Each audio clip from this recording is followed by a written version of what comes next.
the famous ab wheel. So this is a very common, I found a claw for my cat here. A very common error that I see my clients in the Flat Warrior challenge all the time is that nobody wants to have the shitty man pose. This is the shitty man pose. That's when your butt looks like nothing, right? I showed that on the group the other day. It was fun when you're tucking your butt and everyone's like, oh my god, you got no ass. No, I know, it's funny, huh? Like, people are so insecure about their bodies, they cannot ever pose bad, right? I did it on purpose. If I can stick out my ass to make it look big and muscular, I want to make sure you can see I can do diaper butt too. Anyway, look, this is what usually people do that I don't want to do. This is bad. I can't even do it. My body's protecting me. So what I'm trying to do is get into this, the hyperextension. Not at all what you should be. It should be the opposite. So this, what is so good with the ab wheel, it makes your core have to work really hard on the postural muscles to keep you from collapsing. So what you have to do is think about pulling the belly button into the spine, and then when you go down, do this thrust, and then keep it stacked.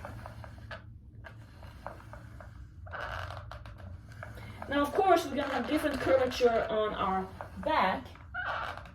Some people have natural high lordosis. Some people have big glutes or a lot of fat on the butt, and that looks like there's a hyperextension. But that's when you have to remember, you go and look at the biomechanics, not the fat on top. So you have to see through it. Like, you have to look at the muscle and the joint and the skeletal structure and see through like a scanner, like a laser. Because otherwise you're gonna believe that someone who's overweight has, what do you call that? Has too much extension or something. Anyway, the same thing that you can look like you're having a humpback if you have excess fat on your upper back. But it's also very common to have lack of range of motion, so that takes out in the upper cross syndrome when you have the Notre Dame thing. So I'm gonna do one set here of 30, what I just did, so you can see my pulsing. Because here's the thing, being up here is very little work.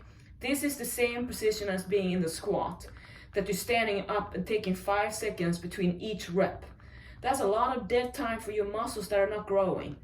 But I get stronger that way. Yes, and absolute strength and muscle hypertrophy and muscle development is not the same. All right, 30 pulsing reps in the bottom then. Like that.